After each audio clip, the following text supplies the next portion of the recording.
रगड़ लेती हूँ।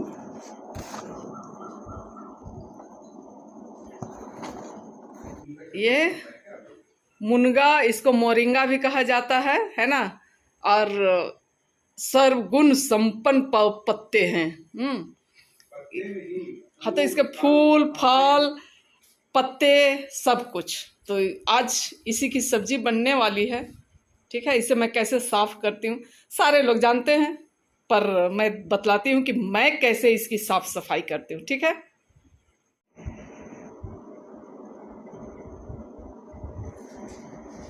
तो जिस तरीके से मैं बतलाई, इसको मुनगा, हम लोग मुनगा बोलते हैं और मोरिंगा भी बोला जाता, और पता नहीं किन किन क्षेत्रों में क्या कहा जाता। तो चलिए मैं इसे आज साफ करती हूँ। इसे मैं पहले धो ली, धोने के बाद इसमें पानी ठहरता नहीं है, चढ़ जाता है, और इसे पेपर पे रख दी ताकि जो भी इसमें पानी का कुछ अंश हो तो वो क्या झड़ जाए, है ना। और इसे इस तरीके से साफ कर चुन लेते हैं, और ये बहुत ही फायदेमंद होता है, ये बतलाने की बात नहीं है। हाँ, सारे लोग जानते हैं। तो चलिए मैं साफ करती हूँ, उसके बाद कैसे बनाते हैं उसे आप लोगों को दिखलाती हूँ। ठीक है ना, थोड़े बड़े हो गए हैं बट कोई बात नहीं।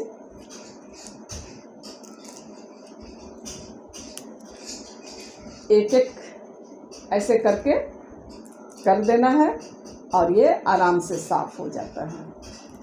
साफ नहीं, पत्ते आ जाते हैं इस तरीके से, है ना। गर्मी की छुट्टियां हो गई हैं, तब मैं इतने इत्मीनान से भी कर रही हूँ, नहीं तो फुर्सत कहाँ था, है ना। सर जी मैगी बना रहे नाश्ते में। अगर इस तरह बड़े रह जाते हैं तो इसे अलग करके फिर से साफ कर लीजिएगा, और नहीं तो फिर एक एक डंटा ऐसे करके भी आप कर सकते हैं। मैं पूरा चुन लेती हूँ, उसके बाद आप लोगों से मिलती हूँ। ठीक है, थोड़ा बीच बीच में ऐसे देख लेंगे कि कोई इस तरह का है तो उसको साफ कर लेंगे, है ना। और मुनगा जो है उसके मुलायम पत्तों को ही खाया जाता है, तो ये अभी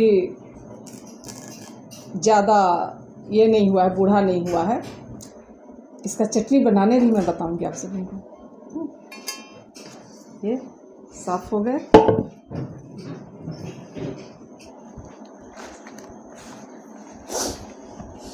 सबसे पहले मैं सूप को धो ली थी अच्छे से और धूप में सुखा ली हूँ।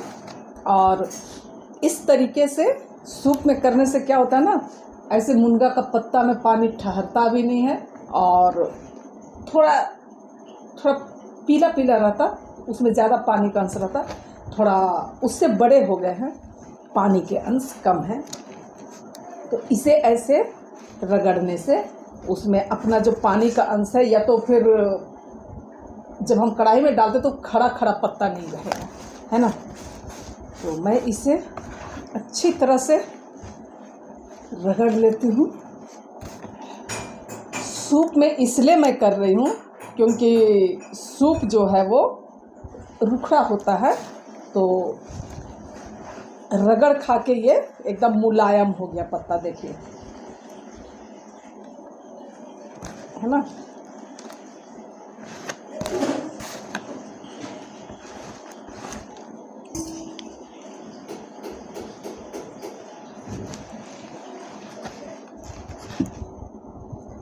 अब देखिए इसमें हल्का हल्का मॉइस्चर टाइप का आ गया, है ना। अब ये मतलब जब बनाएंगे तो खड़ा खड़ा नहीं रहेगा। थोड़ा और इसको मैं रगड़ती हूँ, थोड़ा थोड़ा काटने की कोशिश करती हूँ।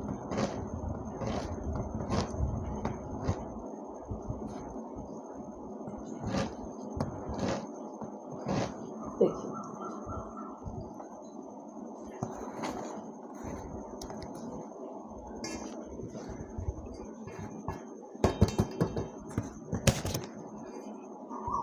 अब लहसुन और प्याज छील लेती हूँ, काट लेती हूँ, है ना। मैं लहसुन और प्याज को छील लेती हूँ, उसके बाद आप लोगों से मिलती हूँ, है ना।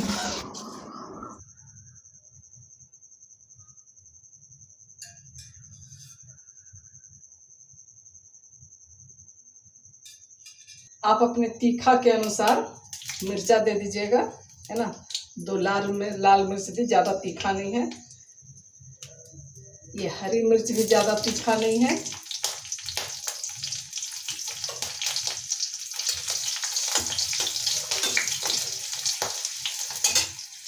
और उसके चटक जाने के बाद थोड़ा लहसुन,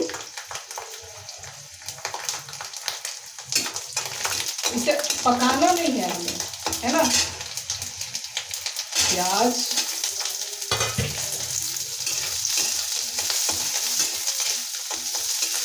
प्याज को थोड़ा सा पकने देते हैं, मतलब इसी समय थोड़ा सा नमक दे देते हैं ताकि प्याज जो है वो जल्दी से भुन जाए। और प्याज और लहसुन का कच्चापन जो है वो खत्म हो गया है, तो इस समय हम इसे दे देंगे और ताव को कम कर देंगे, है ना, ताकि साग जो है वो अपना पानी से पक जाए, कच्चा ना रहे। यदि आपको चटनी बनाना है तो इतना मेहनत नहीं करना है, खड़ा साग ही दे देना है, ठीक है। और ये तो मैं साग बनाना चाह रही थी, इसलिए मतलब साग बनाने का जो प्रोसेस है वो मैं आप सबों के साथ शेयर की, ठीक है। थोड़ी देर इसे देते हैं। ये हो गया चटनी के लिए तैयार, ठीक है। ठंडा होने के लिए छोड़ देते हैं।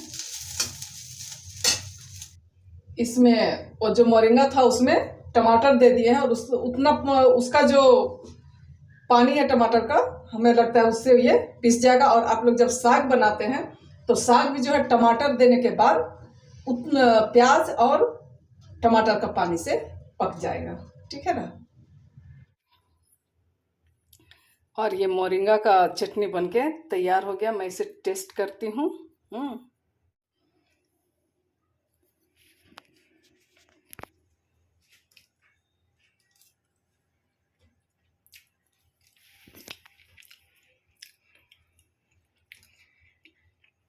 मोरिंगा का अपना एक टेस्ट है ना, अच्छा है। थोड़ा नमक कम है, नमक दे दूंगी। थोड़ा कच्चा सरसों तेल दो, तीखा सही है। चलिए।